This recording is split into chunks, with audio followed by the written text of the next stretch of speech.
Greetings, gents, and welcome to episode 5 of Econoclasm. Today we'll be looking at the idea of Trump being a fascist.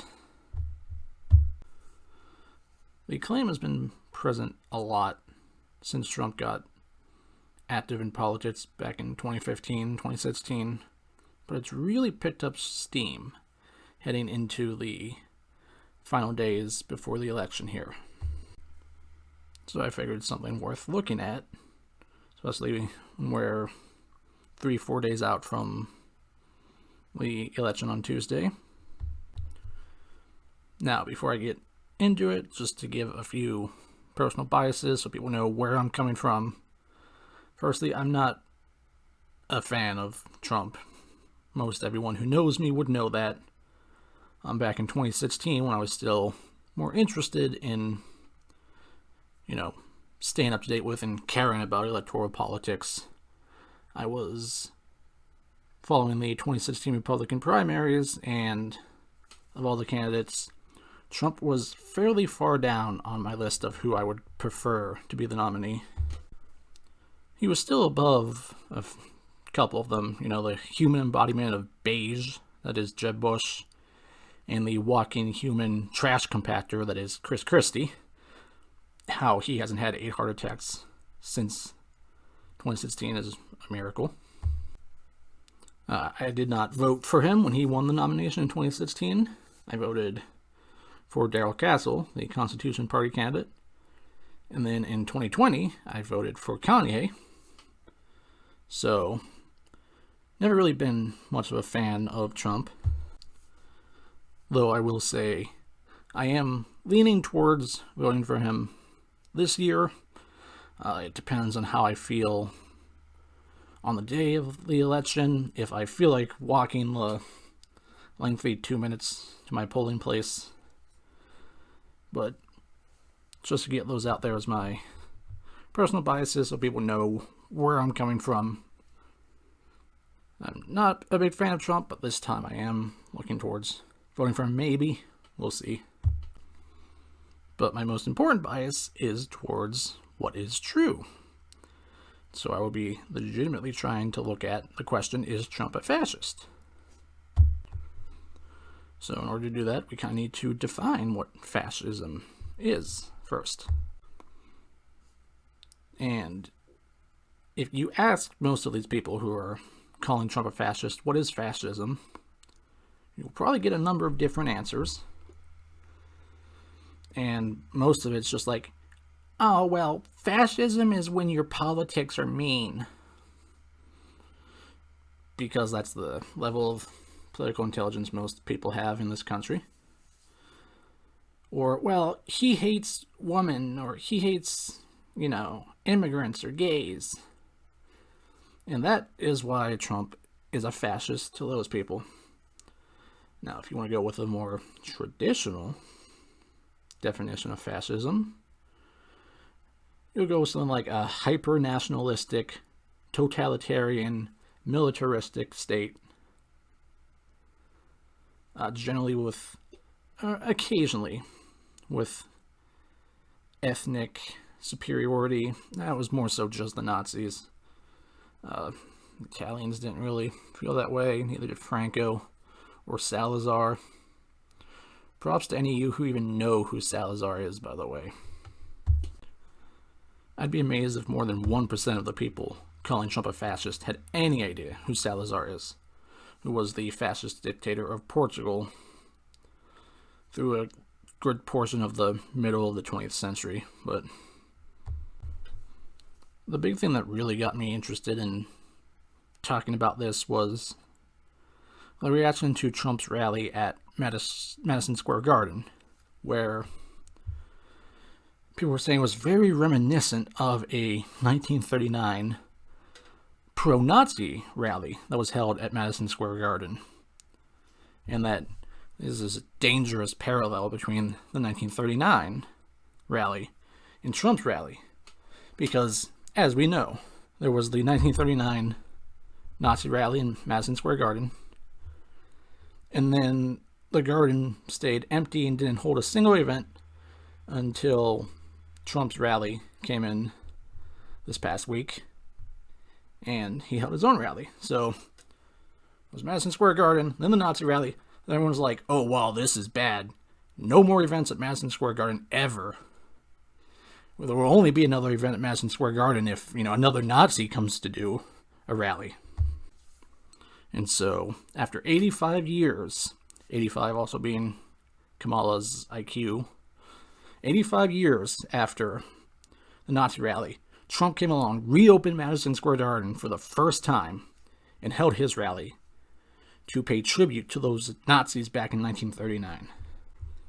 And for those of you who can't understand humor or comedy, which the reaction to Tony Hinchcliffe's set at the Trump rally, we saw many people apparently have no concept of humor. I'm obviously joking. Don't need some overpaid Ivy grad to fact check this. Like, actually, the garden wasn't closed that whole time. Yes, that's the point I'm making. It's the most famous arena in the world.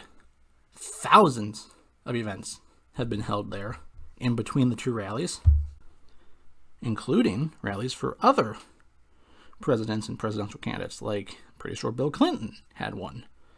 But he's not a Nazi. No, he's just a rapist. But different things. But, I try not to be mean when it comes to other political views, because I've held plenty political views that I don't hold now. So I know, just because you have a different view doesn't mean you're stupid or anything like that. But when it comes to assuming Trump's a Nazi because he held a political rally at Madison Square Garden, that's pretty stupid. Like, at that point, you just have to be grasping for straws to, make that connection in that case, that argument. I don't know really how else to say it. It's ridiculous to use that as a claim that Trump's a Nazi. I mean, one of the major hallmarks of Nazis was that they weren't too fond of Jews. And one of my biggest criticisms of Trump when he was president was how pro-Israel he was. He is the most pro-Israel president we have ever had.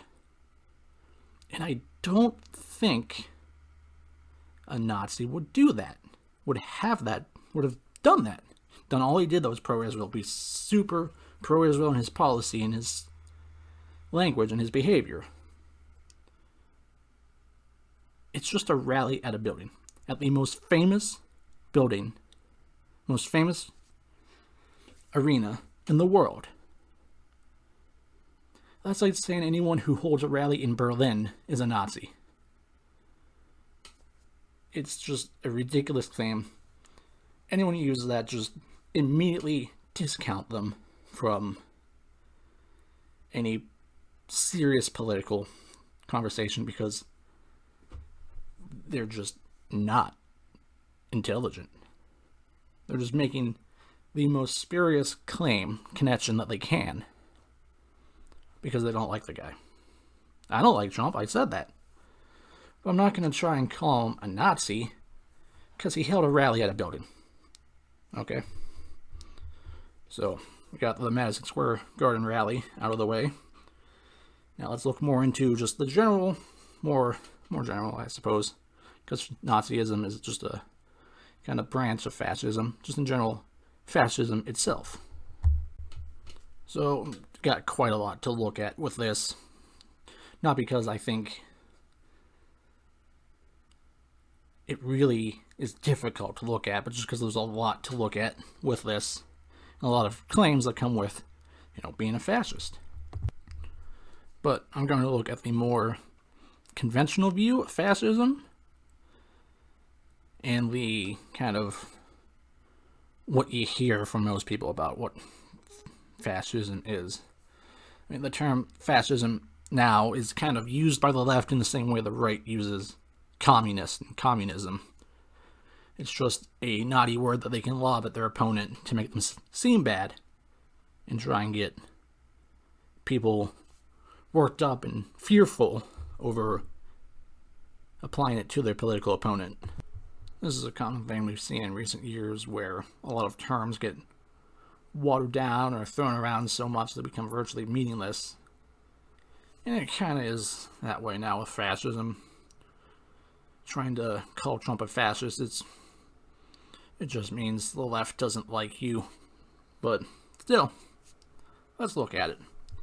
So, for this, one of the things I did was I read The Doctrine of Fascism by Mussolini. Figured that's a pretty good look at fascism, and what it actually is.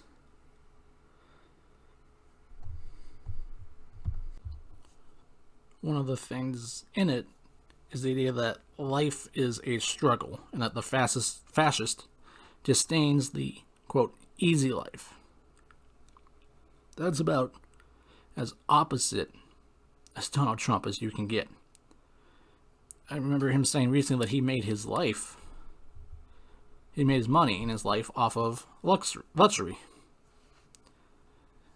All he does is go against the easy life. I can't imagine Mussolini or Hitler, in their younger days building luxurious hotels. I mean, they were both soldiers, after all, when they were younger. You don't have fascists dedicating their life to, gathering of wealth and luxury and all this that Trump did. It's just completely the opposite of how he lived his life. The Doctrine of Fascism also makes it very clear that fascism is anti-individualistic, that it prioritizes the state over everything else, that the individual is very much secondary to the institution of the state. I can't see this applying to Trump either.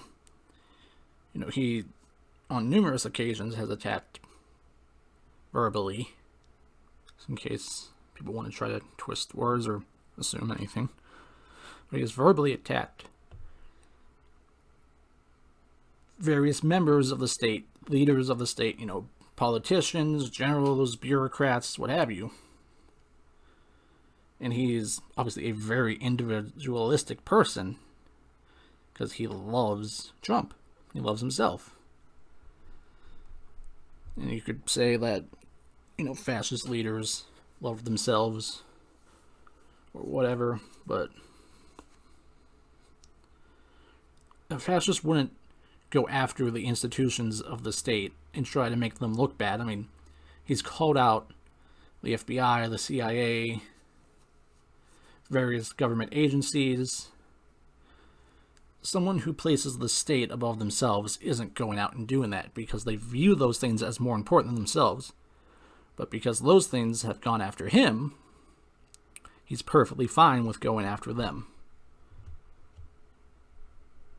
And he doesn't just go after the specific people. He'll go after the whole organization. Even if a fascist had a problem with someone in the state, they would go after the specific person. Like the FBI director, he'd say, oh, this person's bad for the FBI. The FBI is great, but this person is hurting it. No, he just goes after the FBI as a whole.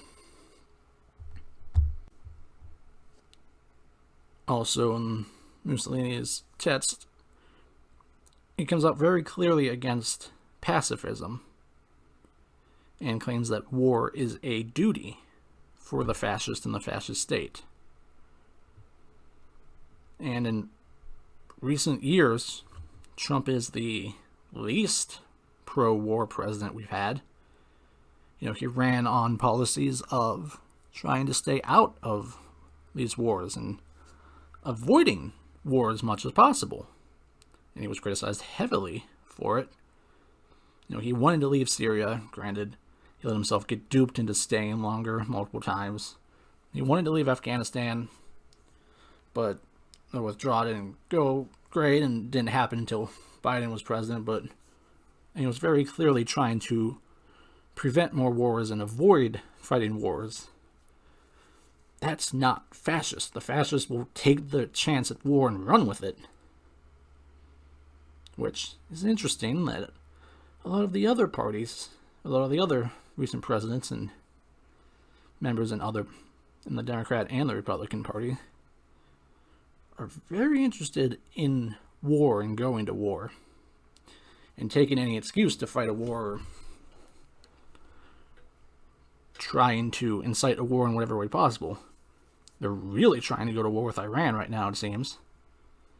And to some degree, China. And they really want to go to war with Russia, too. But Trump's trying to not do that.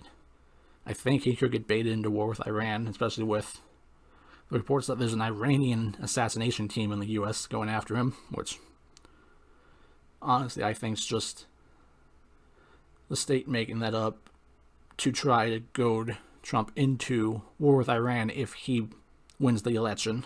If they let him win, rather. But of all the recent presidents and politicians, except for maybe like Ron and Rand Paul, maybe Tulsi, Trump is definitely the most anti-war, or the least pro-war, and the closest to... Now, he's not a pacifist. He's very willing to use force if necessary, but he's not foaming at the mouth looking for a fight. Again, it's not fascist. And then perhaps the most important thing to look at from the doctrine of fascism is the central point of fascism that Mussolini gives. Mussolini, as he calls it, the capital point.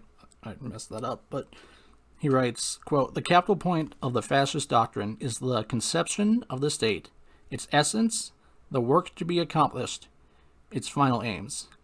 In the conception of fascism, the state is an absolute before which individuals and groups are relative." Again, that is very much not Donald Trump. He does not place the state above all else. Like I said before, he's completely against it. He has called out the state, especially the deep state, multiple times. Constantly. Now, the deep state, it's not some secret cabal of evil working behind the scenes. It's not what it's meant as. When he says the deep state, it's basically the entrenched bureaucrats and people in unelected positions who run the government regardless of who is in power. Again, that's not a secret cabal. That's just basically like, you know, the workers at the FBI or the CIA or the Department of Justice. Some of them are appointed, yes, not all of them. Or whatever government department you're thinking of. They're not all elected. Some of them are appointed by people in power, but for the most part, they're just hired by the government, and they work for the government, for the state. And someone who is a fascist doesn't attack the state, especially the more formal, solid state instead of the fluid political state in a democracy. Fascism is very against democracy, so they wouldn't care about the elected people. The deep state that Trump calls out, that is more of the state that fascism speaks of. So there's no way Trump is placing the state above all else. That's just the complete opposite of the reality of what he does. Oh, jeez, there is a lot more to go through, and we're already almost at 20 minutes. This is going to be a long one. So looking more into the more traditional view of fascism, one thing that comes with it is hyper-nationalism. Now, it's important to note, nationalism is based on a nation. In the United States, and a lot of people will just view nation, country kind of interchangeably. But when we're discussing something like fascism, it's important to note that nation is generally a specific group who shares ethnic, religious, social, cultural background, where they're all the same thing, and so they form a nation. With, for example, like the Kurds in the Middle East, that's a nation. They don't have any. They have like the little regional governments and the regional militaries, but the Kurds don't have a unified government. They're a nation because they're one people who share, their ethnicity, their religion, their culture. But there's, Germans are a nation. Poles are a nation. Chinese, Russians. That's a nation. You have the German state, the Polish state, the Chinese state, the Russian state. But it's different. There is no American nation. People in America, very different ethnicity, very different religion, even though majority are Christian, but even that's broken down between Catholics and Protestants and then all the Protestant denominations. For the most part, it's a similar language, but Spanish is rising. And there's other languages, spoken more primarily, especially at home with immigrants. So there's no American nation in that sense. So you kind of can't be nationalist for the United States. You could argue civic nationalism, but no serious fascist cares about a civic nation. They're more interested in the other type of nation, the more traditional type of nation. So at most, Trump is patriotic. He's not a nationalist. He loves the country. But he's not a nationalist, and he's certainly not a hyper-nationalist. And furthermore, one thing you'll find in the doctrine of fascism is that the nation doesn't create the state in the way, the Germans created Germany with Otto von Bismarck and the unification of the German people.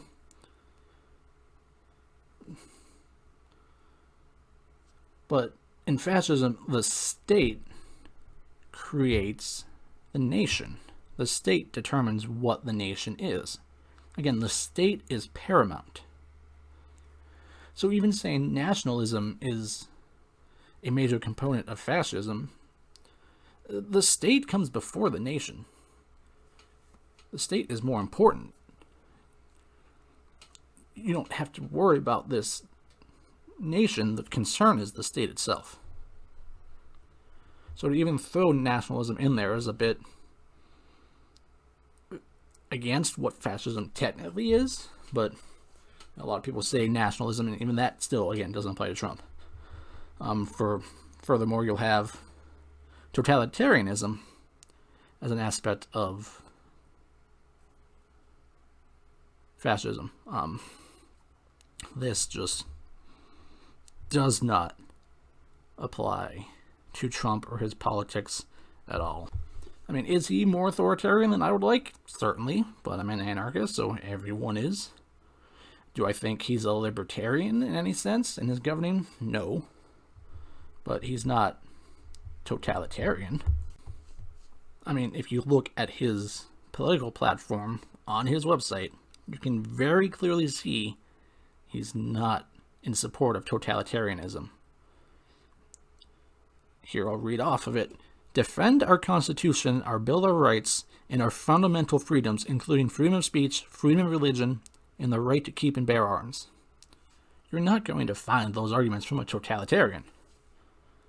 They don't care about the idea of rights or freedoms.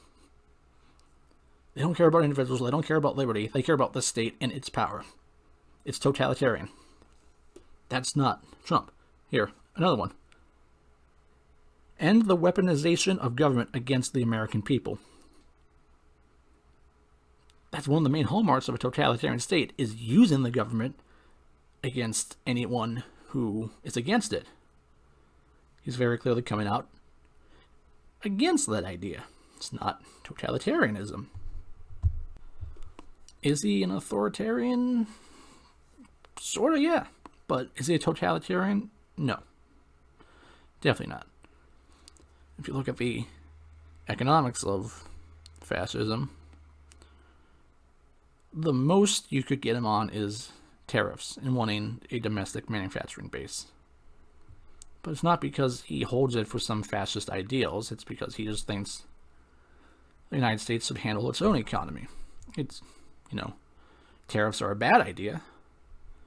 But he doesn't come there, he doesn't arrive at the conclusion to have tariffs from a fascist perspective.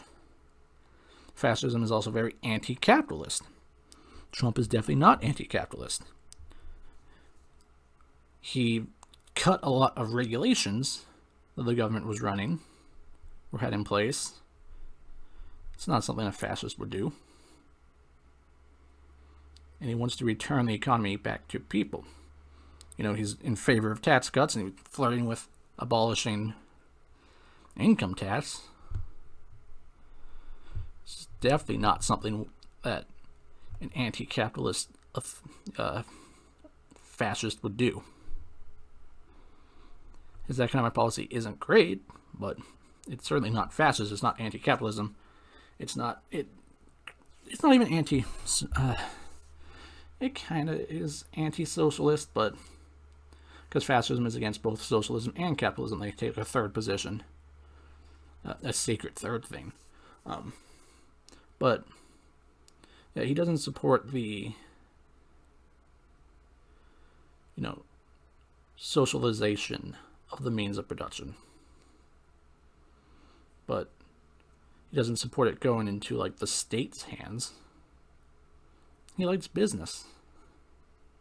He made his living in business, and he wants to see that continue. It's not fascist economic policies. Another thing is that fascism tends to have a one-party government. Trump's never said that, and if anything, he's an enemy of the uniparty in the country. The establishment, Democrats and Republicans, who basically work hand in hand with everything and set their supporters against each other on, the few issues they disagree on. But for the most part, you want a war, Democrats and Republicans are behind it. You want more government spending, Democrats and Republicans are behind it. You want more power to the state, Democrats and Republicans are behind it. That's why you have both Democrats and Republicans coming out against Trump, because he's against the uniparty. What we have, the closest thing to a one-party system, is something that is very against Trump. He's fighting the one-party state. I saw a quote once by some African leader. I can't remember who it was. Who knows, because there's been like 82,000 of them since the end of colonialism, but he said something along the lines of, America is a one-party state, but in typical American decadence, they have two of them. And it's fairly true.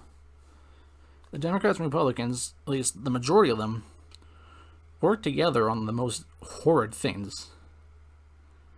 And they're all attacking Trump. So he's not in support of the one party. He is an enemy of the one party. Another hallmark of fascism is force against opponents. No. Again, he's been a victim of that from the state. You got the DOJ going after him where they, trumped up, no pun intended, charges to be felonies to attempt to disqualify him from running. Again, you got the FBI who's gone horribly, after him, CIA, the entire judicial department, the entire, what's the word I'm looking for? Like, FBI, CIA, those agencies, they've all worked together to go against him.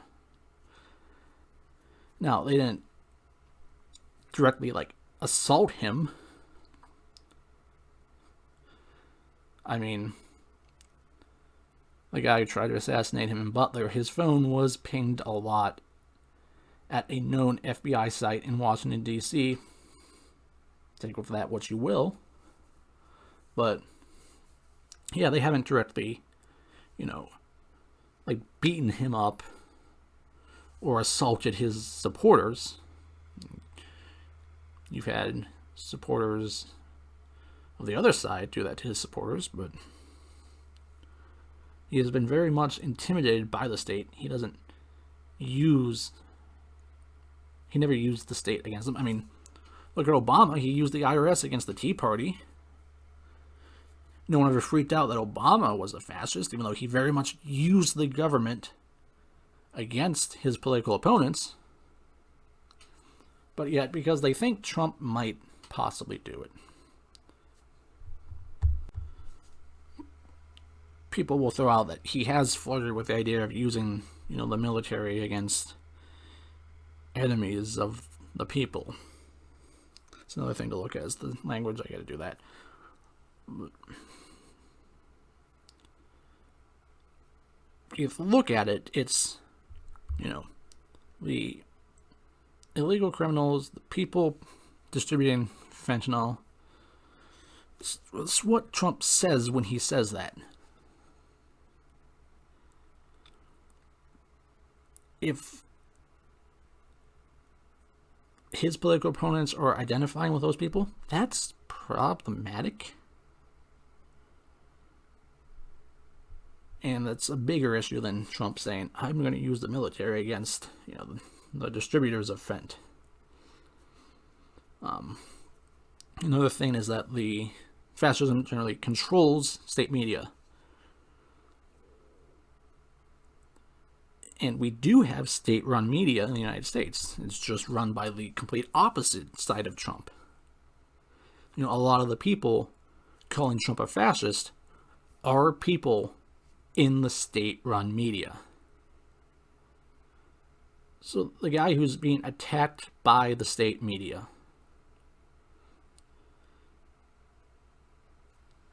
he's somehow in support of state media. People's like, oh, this is not state media. Yeah, no, they all just say the same things and agree with one another and all attack the same person and never have different views.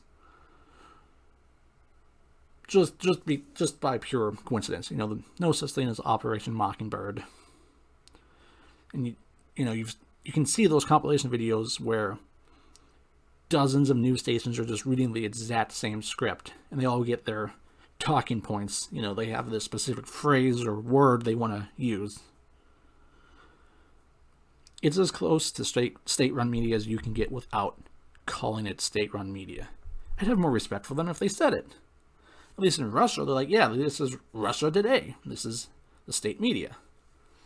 But the United States is like, no, these are all different. Oh, what about Fox News?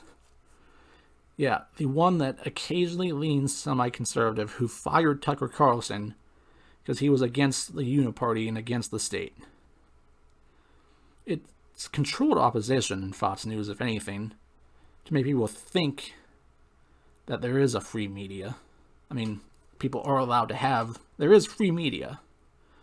But if you notice, it's the media that the state-run media hates.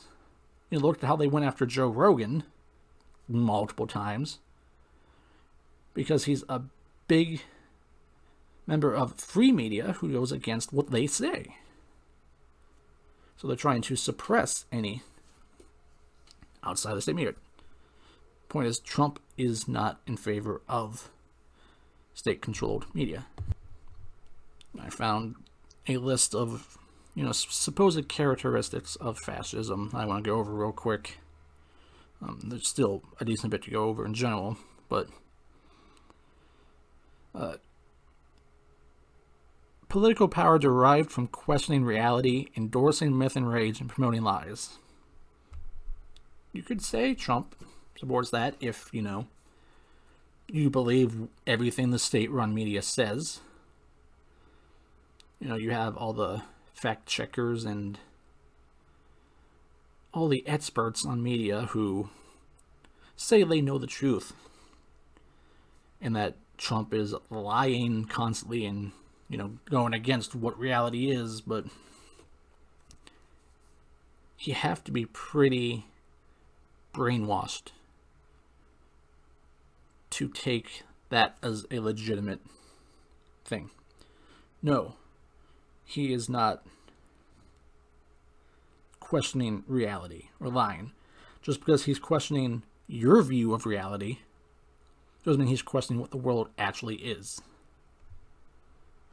They just lobby that at him because he disagrees with the government, with the state's point. So, trying to throw that against him just further shows how ingrained these people are with the state, how ingrained. The people who are calling Trump a fascist are far closer to fascism than he is. Oh, how dare you question the wise words of our state?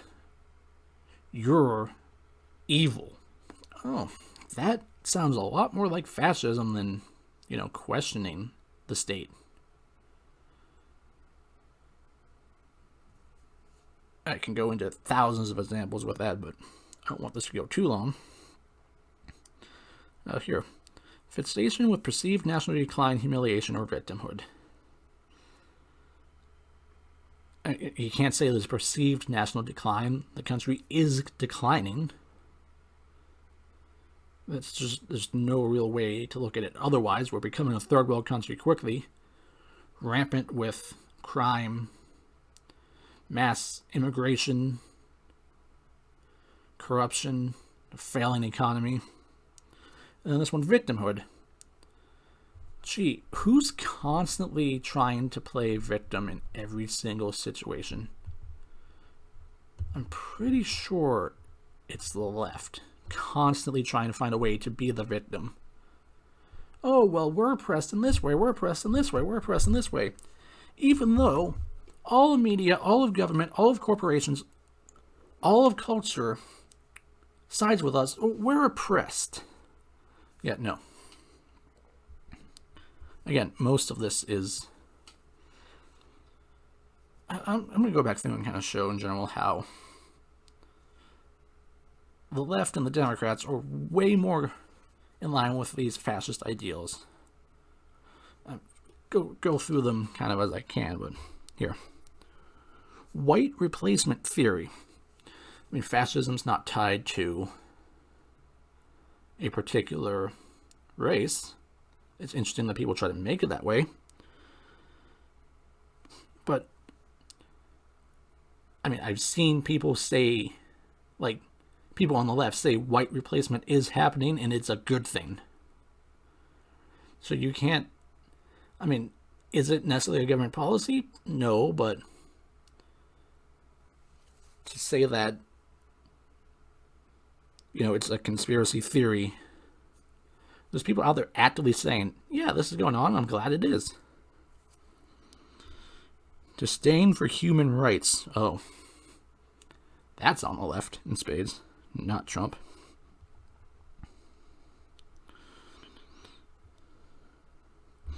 All right, let's go into a look at the more modern view of what fascism is. The thing you'll hear when your average college student who learned about fascism 10 minutes ago in gender studies class will say is fascism. Racism. No, Trump's not racist.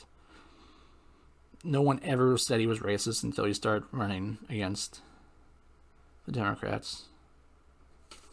Oh, but he speaks bad about Mexicans. No, he speaks bad about the Mexicans who are criminals who are coming in. He doesn't hate any race. Just because he says something bad about someone who happens to be racial a different race doesn't mean he's racist. Again, that's another. All these are things that are watered down terms. Like, where, the joke definition of racism is someone who's winning an argument with a liberal. That's what racism is becoming. Where anything, if you're ever critical of someone who happens to be a different race, oh, well, now you're racist. No. Trump doesn't hate other races. You just want him to be racist because you have that argument against him. Xenophobia. He's married to an immigrant. He's not xenophobic. Just because he hates people breaking the law to get here, and we'll have 6% of the population of Nicaragua move into the country in a few years, and he thinks that's a bad thing. He doesn't hate immigrants. He wants it to be legal. He just doesn't want, the lowest of the low of society coming in to the country, and that's what it is, People, attacked him for saying, oh, the Mexicans are rapists. There are a lot of rapists who have come in from the southern border. You can't deny that. He's not saying every Mexican is a rapist. People have no logic to grasp the concept because he refers to some people within a group as a certain thing that he doesn't think everyone in that group is. The way people take how Trump talks, you can just tell they either take it out of context or are very unintelligent with how they take it. Sexism? No. Again, this is another thing. It's just, oh, well, if he's ever mean to a woman, he's sexist. No. Stop. I mean, it's very ridiculous the way these people lob these claims. He doesn't hate women. He's mean to women, yes. Does he use certain language when he wants to be mean to a particular woman? Yes. But, hit someone with what hurts. Doesn't mean he hates all women. He's married, he's got daughters, he's got granddaughters. If you saw him when his granddaughter was talking at his one rally, you could just see he was incredibly proud of her. Someone who's sexist isn't going to react that way to your own family, even if they're a woman. Sexists don't like the woman they're related to. He's not a sexist. People say Trump hates gays, and that makes him a fascist. Trump is the first president to be pro-gay marriage upon election. And he might be the first president pro-gay marriage, period, for non-political reasons. If you think Obama legitimately cared about gay marriage, it's ridiculous. You believe one of the worst people currently alive on the planet genuinely is concerned with the plight of gays. No. Well, his daughter came out and, she convinced it. No. The man murdered thousands of innocents across the globe. He doesn't care about two dudes getting married. No, he changed his opinion because it was politically expedient, finally. That's all he cared about. Trump was the first pro-gay president ever elected. And I'd say probably more pro-gay than Biden right now. Biden just does it for the political points on the left. And it's interesting how people use the claim that if you're against gays, you're a fascist. Fascism historically is fairly linked with gays. So if you being pro-gay makes you more likely to be a fascist. The SA in Nazi Germany was full of homosexuals. Their leader, Ernst Röhm, was a homosexual. There's a quote by a Russian and Soviet writer who was a big supporter of socialism, where he noticed this and said, "Eradicate all homosexuals and fascism will vanish." Because there's that massive tie between fascism and homosexuals. I mean, the entire ideology is basically a gay daddy kink on a national level. You want this big, strong government to protect you and take care of you and that you can love. Yeah, that's very gay sounding. So, fascism, and if you look at it, there's a decent number of fascists nowadays who are into dudes or into femboys. So, even if Trump is anti-gay, that would actually give him more points against being a fascist, honestly. If anything, any fascists who are anti-gay, that's more likely to be what people constantly claim is the source of homophobia, where you don't like gays because you're secretly a closet gay. If you're fascist, then maybe that might be a point. That might actually be why some fascists are so overtly homophobic. Here's a fun one. Trump's language. He uses the same words as fascist or Nazis. Like saying enemy within or enemy of the people. Well, Joseph Goebbels used that language. Okay. How many other words did Goebbels use? How many words that Goebbels used were used by other politicians that have never had the claim of fascism used against them? Actually, one of the section headlines in Mussolini's Doctrine of Fascism is "Fascism does not turn back." Using this logic, you could say that one of the Democrats' main points in this election, one of their main slogans, is "We're not going back." You could say that's reminiscent of fascism. Of course, it would be ridiculous to claim that, but if you want to play that game, we can play that game. I love watching them do the most ridiculous connections, like with the Madison Square Garden thing. Oh, did you know Hitler used to drink water? Well, I've seen Trump drinking water. He must be a Nazi. It really is hilarious.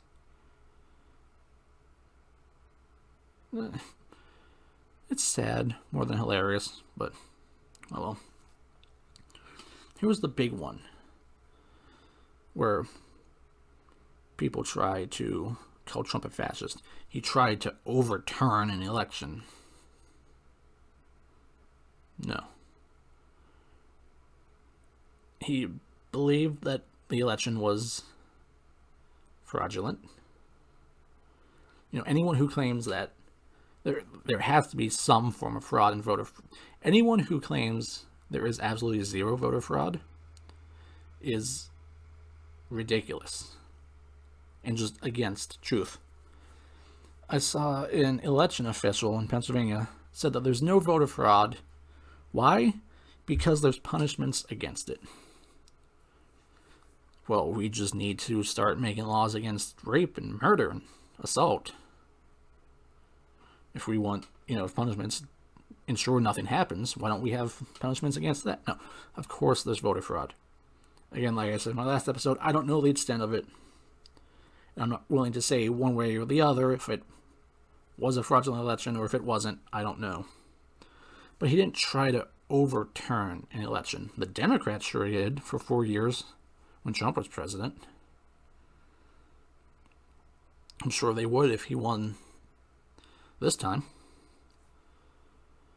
But he told his supporters to protest. And he also offered National Guard troops to protect the Capitol building on January 6th. And we saw, Nancy Pelosi, she turned it down. She admitted that it was her fault that people were attacking the Capitol. I attacked my grocery store the other day when I went in, bought a couple things. I attacked it because I went in and walked around. I attacked my apartment a few minutes ago when I walked to get a bottle of water. Oh, but people were smashing things. Yeah, you're always going to have a few rowdy people. He didn't try to overturn the election. He isn't trying to regain control of the state. If anything, I don't necessarily think he believes he lost because he thought there was fraud or that he, legitimately thought he won the election. If anything, it's just Trump's ego that he doesn't think he could lose. And certainly, I understand why he thinks he couldn't lose to Biden. Now, for Trump supporters who will say, oh, well, there's no way more people love Biden than Trump. You're right. But people didn't vote for Biden because they loved him. They voted for Biden because they hated Trump. People on the left hate Trump the way people on the right love Trump. It was like, oh, he's the most popular president ever because he's got more votes than anyone else. It's not because people love him. They just wanted to vote against Trump. They don't care who was running, whichever of the Democratic candidates. 99% of them who got more votes than Kamala, by the way, in the primaries. Whoever was running against Trump, they were going to get their votes just because people hated Trump. So stop using the line of, oh, there's no way Biden's the most popular president. It was anti-Trump voting. It wasn't pro-Biden voting. But no, he didn't try to overturn it. Again, I'll go into that in depth in a future January 6th episode. That's the main thing I've seen people lobby against him, that he's a fascist. No, he's not a fascist. He didn't try to overturn the election. And he peacefully let Biden become president 14 days later. He didn't, use the military to try to... If anything, if the National Guard was there, and Nancy Pelosi failed to accept, people probably would have said, oh, that's Trump trying to, take a coup. I guarantee you, if the National Guard was at the Capitol on January 6th to protect it from the attack, people would point at it and say, oh, Trump's going to try and coup the government with the military. Guarantee you. Whichever way that went, he told his people to go home, to be peaceful, to not do anything. He did not. Furthermore, they say he has the demonization of others. I mean, that's what American politics is. I mean, you saw Hillary call Trump supporters deplorable just a couple days ago. Biden called Trump supporters garbage. Are they not demonizing others? Come on. If anything, Trump just demonizes the government, which it should be demonized. The government, the media, the state-run media, yes, they are demons. They should be demonized. Who cares if he speaks bad about, members of the government? There's a few extra things about, Ooh. Another thing before I get to that. Abortion. Trump's a fascist because he wants to ban abortion. Firstly, no, he doesn't. I wish he did. He would have my vote locked up currently if he was in favor of a nationwide abortion ban. But he wants it to go back to the states. Which, again, is very anti-totalitarian. Fascism wants to centralize all government power in the state. He's trying to decentralize that part of it. But I find it weird how opposing murder is somehow fascist. I mean, is that the split? If you oppose murder, you're a fascist. If you support murder, you're anti-fascist. Well, okay. Now, granted, it does seem like the left likes murder. I mean, they seem way more fond of people who commit murder than the victims of murder. I mean, here, I remember seeing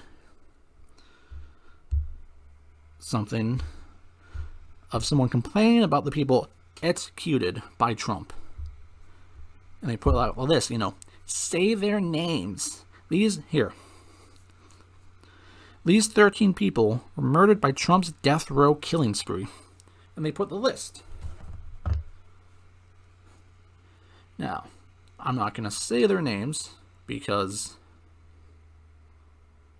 these people's names deserve to go into the dustbin of history and burn in hell with them. But I will read what each... Now, someone took this list and found out what each person did to be executed on death row. These are the people that someone is upset were murdered. Killed an entire family. Raped and murdered a 16-year-old. Murdered 5 people. Murdered a 9-year-old and grandmother. Raped and murdered a 10-year-old. Raped and murdered a woman. Murdered an innocent couple. Raped and murdered a 16-year-old. Murdered an innocent couple. I'm not repeating myself. These happen with 2 different people did those 2 things. Raped, tortured, and killed his 2-year-old daughter.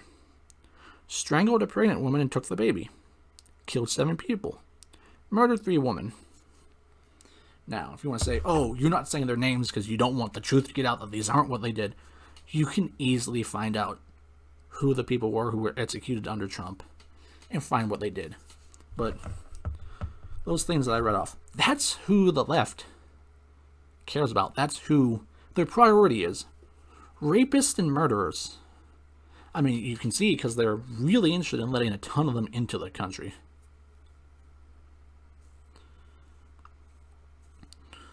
So, maybe you do have to be pro-murder if you want to be anti-fascist.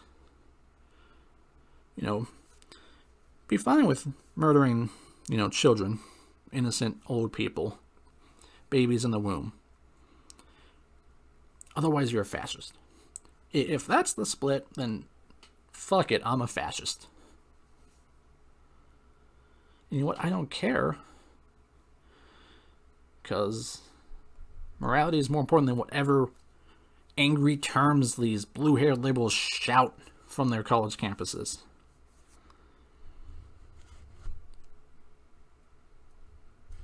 So if murder is good, and the other side is fascism, then yeah, okay, cool, fascism, let's go fascism. Few extra things to show how, fascism seems more prominent on the other side of the political. I know fascism is traditionally shown on the right in politics because, that matters. But let's look at COVID. The closest thing to fascism we've had in this country, where the government took total control of everything, shut everything down, enforced basically, curfews, martial law. You weren't allowed to go to church. You weren't allowed to visit your dying relatives. Oh, you could go murder a baby or, have anonymous hookup sex or go burn down cities because some drug-addicted criminal who robbed pregnant woman at gunpoint dies. You can go burn down cities, but you can't, go to church. No, and yes, one of my biggest criticisms of Trump as president was that his handling of COVID, and he enabled a lot of this. So yeah, if you want to lob the word of fascism against him, use the COVID stuff.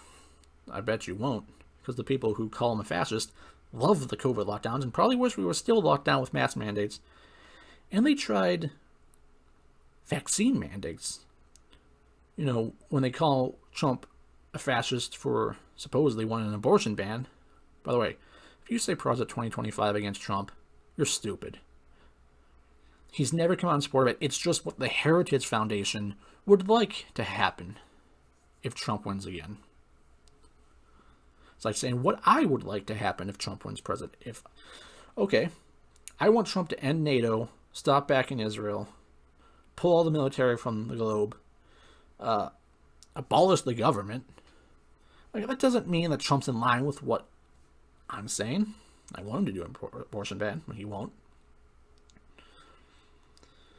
They're saying he's a fascist because in Project 2025 he calls for an abortion ban. No, he's never endorsed Project 2025. Stop using that against him. It makes you sound very dumb. But, abortion, my body, my choice.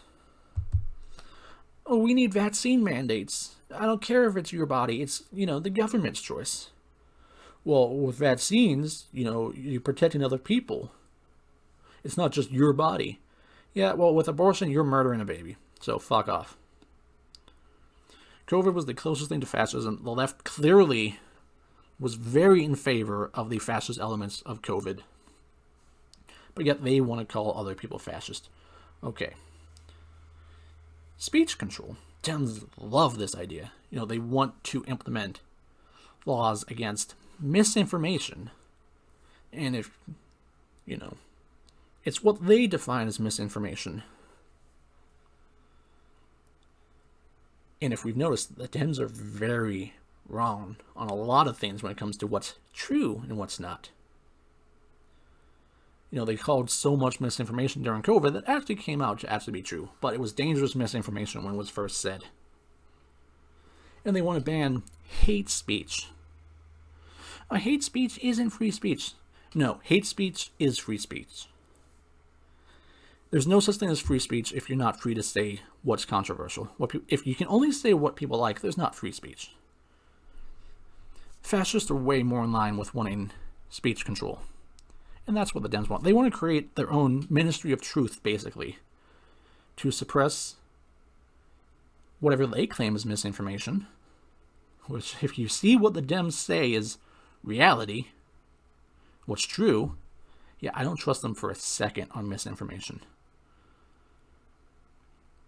And they want to ban whatever they define as hate speech. When you see how watered down the term fascism is, all the things they call hateful, the most normal human ideas and beliefs are becoming hateful to these people, but they want to ban it because someone's feelings could get hurt. Fuck you if you can't handle someone else's words. The people got so offended over Tony Hinchcliffe's set. Fuck you. Grow up. He said hateful things. They're jokes. He's a roast comedian. Who gives a shit? Be an adult and take words. If you can't handle words, you don't belong in human society. Words are going to hurt. Sticks and stones may break my bones, but words will never hurt me. Unless you're a liberal, in which case words are outright violence. It's ridiculous. Here's a fun thing. The Democrats, the Uniparty, the people calling Trump a fascist, they love Nazis. You want to know how I know? They are heavily working to support Nazis in Ukraine. There was that clip where Canada, not Democrats, but the left, still spiritual allies, very similar. They applauded a former Nazi because he was, standing against Russia and Ukraine. Ukraine military is full. Like, the people fighting against Russia in the war, there's plenty of Nazis. The Azov Battalion are Nazis, outright. But the left loves them. They're sending money to Nazis. But, believe them that they're fighting Nazis and fascism here. Just don't look at the fact that they're sending money and material support to legitimate Nazi militias. Ridiculous. And if you want to talk about someone pushing towards an authoritarian ideology, if you look at Marx's 10 points in his Communist Manifesto, a lot of the Dems, and a good number of Republicans, weirdly enough, are pushing for a lot of the things in those 10 points. It's kind of like the horseshoe theory, where the extreme political ideologies are coming back. You have the authoritarian communism of like the Soviet Union and China, and then the fascism, the Nazis. A lot of their ideas are very similar because they're both very totalitarian. So while I'm saying, yes, the Dems have a lot of this that supports fascism, they also support a lot in communism. I'm not going to run through the 10 points. Go look it up. It's not difficult.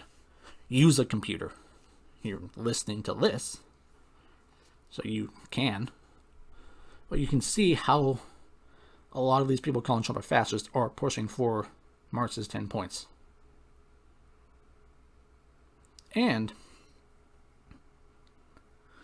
I bet most people calling Trump a fascist don't know this. Both Stalin and Mao, separately, killed more people than Hitler did. But yet fascism and Nazism is this great evil, and communism is this fun, cool, hip thing where there's nothing wrong with it. No, communists killed more people than the Nazis. So, yeah, I'm going to be concerned about the communists too, because they are the worst mass murderers of the 20th century and in human history. So let's see, is there anything else about what I've gone through that pertains to the Dems as fascist? I've already touched on the one party. Yeah, they have been using force against their political opponents plenty. Media. I mean, you have plenty of anti-white racism rampant on the left. Way more than any racism against non-whites. And also anti-Asian racism on the left. The affirmative action was very negative towards, it was mostly negative towards Asians more so than whites. But yet their sacred cow of affirmative action is now gone. That's so sad.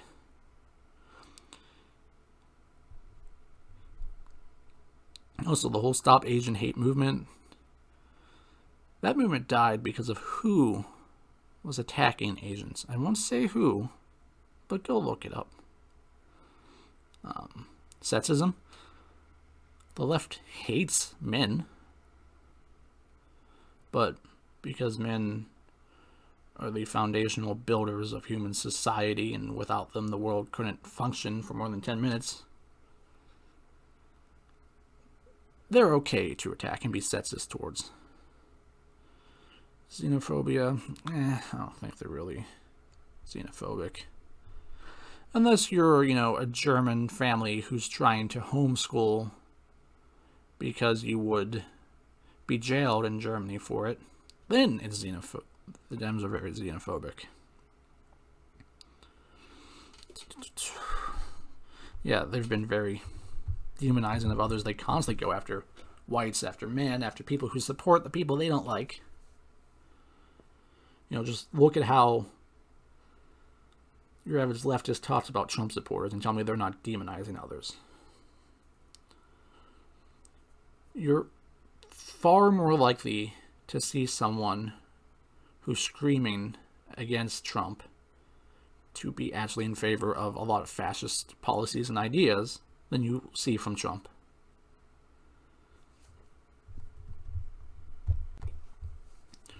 So, is Trump a fascist? Is Trump a Nazi?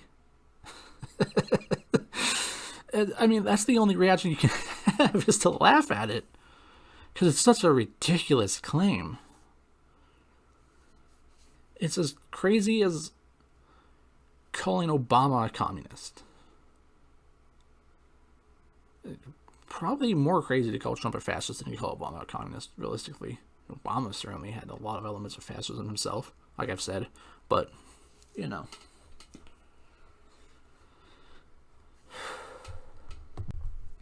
No, Trump is not a fascist. That's just the truth. I don't like the guy. There's a lot of his policies I disagree with, which he wouldn't do. But, you know, as an anarchist, I'm going to disagree with pretty much anyone. But that's just how it goes. But still, he's not a fascist. This was a rather long one. I wasn't expecting it to be well over an hour at this point. I hope it will upload. I don't know what restrictions YouTube has. I might have to break this up into 2 parts. We'll see. But so this is my pre-election episode, the last episode before the election. Probably. Don't know if some major news event will happen. So, like I said, the real fun will come after the election. So, this is kind of the foreplay, if you will. Ask the ladies, I'm the king of foreplay.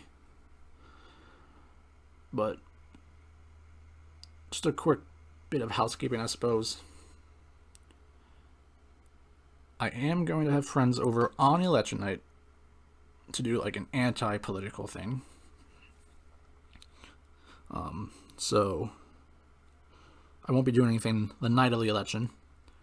I don't think I need to because, interestingly, election officials in several swing states have said we won't have election results on election night. Interesting, what have you, but you know. So, again, it'll be a weekly Friday episode, but whatever important election news might come out, I might talk about it. If, you know, Wednesday, maybe I might do an episode or whatever, but so just, you know, wherever you get your info from me from, for probably 90% of the listeners, it's iFunny. Otherwise, I will probably just, you know, tell you on whatever other form of communication I have with you. Because I can't imagine there's too many people I don't know, at least personally or online, who listen to this yet. But just keep an eye out for a potential episode that will drop, you know, sometime before Friday next week. But regardless, there will be a Friday episode of whatever I'll be talking about. But Trump's not a fascist. It's a laughable claim. All government is evil. Thanks for listening.